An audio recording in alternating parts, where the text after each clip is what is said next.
Now, Mary Main added to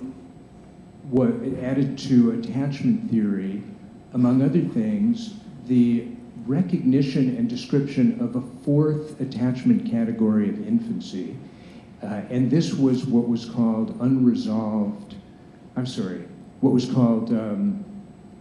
disorganized, disoriented attachment.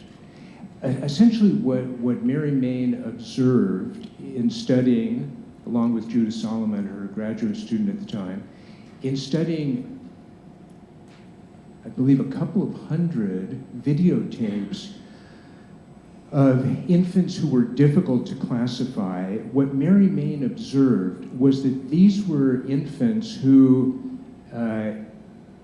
displayed behavior in relation to the attachment figure, behavior that was incomprehensible or bizarre or contradictory.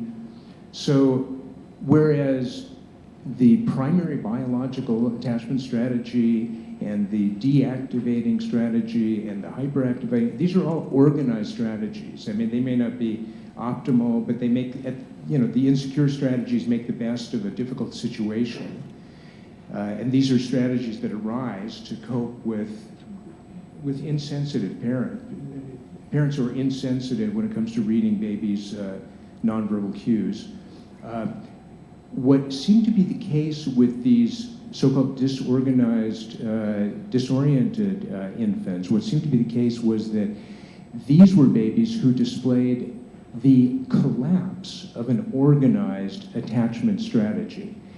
So what Mary Main and her colleagues observed was behavior like this. Upon reunion with the mother after a separation, the baby might just collapse the floor, or the baby might seem to go into a trance.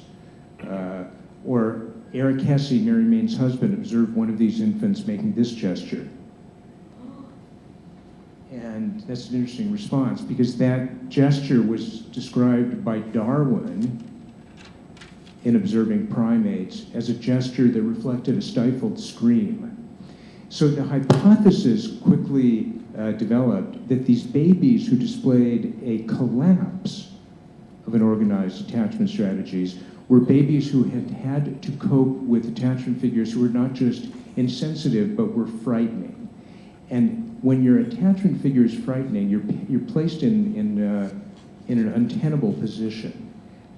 You're confronted with a biological paradox in which you're designed by evolution to approach the attachment figure when you're scared, but it's the attachment figure that's scaring you.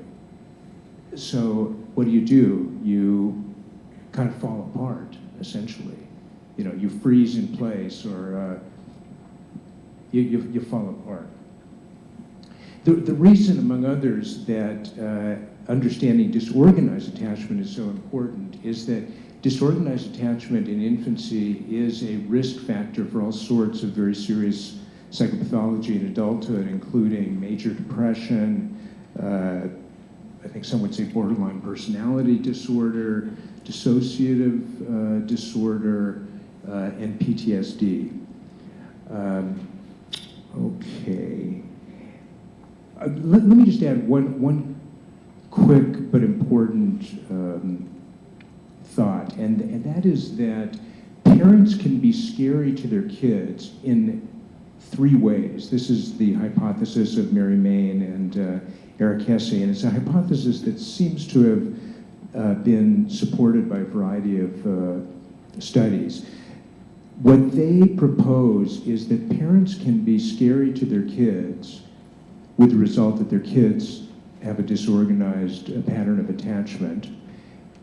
They can be scary in one of three ways. They can be frankly abusive. They can mistreat their kids physically, emotionally, sexually.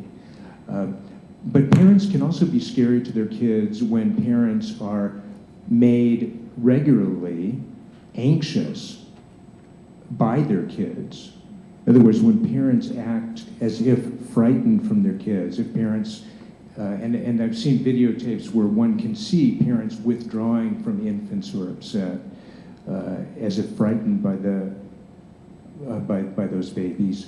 And third, parents can be scary to their kids when they respond to their kids regularly by dissociating in the kid's presence. And so the shorthand here would be that the parents of disorganized, disoriented babies tend to be frightened, or dissociated as they relate to their babies.